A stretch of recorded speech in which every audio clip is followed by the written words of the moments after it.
Edgecumbe now, where a public meeting will be held tonight to discuss a possible class action against the Bay of Plenty Regional Council following the devastating April floods when the Rangitaiki River burst the town's stop bank. More than 240 residents have already joined the action or a consideration of it, and two meetings will be held tonight, one for residents and one for business owners and farmers, to see if people are interested in going forward, to use the common parlance. John Erawera is one resident who'll be heading along. John wants to go and listen and take stock and work out what he's going to do. His property is 1k from the stop bank, where he and his family lost everything when 400 mils of water flooded his home on April 6. 400 mils, and the home was elevated about 400 mils, which means the water was getting close to a metre high. 4 months on, he says dryers are still drying out his home. I remember the first time I walked into the home, the water had subsided obviously, but it was just, everything was water damage, soaked, and you had to pick up a book or something, and it was just all, just sort of collapsed and peeled, how you do when something sits in water so long. Yeah, that's sort of how I remember it. Have you been able to get back in? We were able to get back in.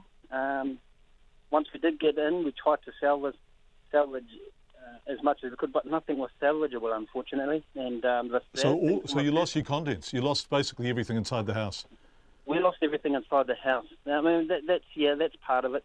But I really feel for the wife who had all our family albums, photo albums, a couple of hard drives and whatnot, and they were just gone. All gone, yeah. All gone. We couldn't. We tried carefully to take them apart and see if we could, but nothing was salvageable, unfortunately. So we literally lost everything. Everything. Are you insured? Yeah, we were insured, thankfully. Unfortunately, yep. So. Yeah, but insurance doesn't give you your photos back and the precious things back, does it? And have you been able to move back into your home? No, the sentimental things, yeah, we lost. Those unfortunately have gone, but we haven't been able to move into our house. So if I'm sitting outside the property at the moment, and they've stripped inside. There's no floor, and they've just got dryers that are drying down. The moisture content was so high in there. John, I'm sorry to interrupt, but the flooding was in April, and there are dryers in there now, in August. Yeah. Well, they've been in there maybe 4 weeks at the max. And so April, May, June, the dryers went in maybe in July. What happened? The rest of the time, did it just sit there wet? Yeah, well, I think on one property of many that are going through the same situation. Get on good with our neighbours and whatnot, and they've only just started their drying process with their dryers.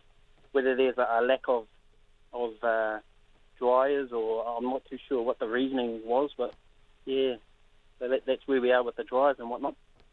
And so what are you hoping will happen tonight? Just some clarity around what happened, whether it could have been prevented, and whether or not there's a case against the council. Yeah, I think that's all I want to get, some information, get an understanding, and hopefully see where to from here. For me, we can't change because it's already happened now. But it's about seeing if something was like this was to happen again, or if there's what measures, what sort of process, however you want to look at what's going to be put in place. And then on the other side of things, if I use the word negligence on some parts, well, what's going to happen from there? Will you be able to go back into your house? And if so, when do you think? I've been speaking with we've got our builder that's been assigned to the whole restoration process. We met with the builder, met with the insurance, and the timeline they give us from when the dryers are free to when they start work, 3-month period. So fingers crossed, we may be looking around early December, late November. And given what the river did, and given how much water there was from it, do you want to go back? Well, that's a good question. My wife and I have spoken about it, and to be fair, we love where our house is situated. We love the community. I still work in local, so our pattern of thought is that we still love the area. We still love our house. Yes, we're still going to stay here. John Erawera, committed to Edgecumbe, those meetings about the possibility of a class action taking place tonight.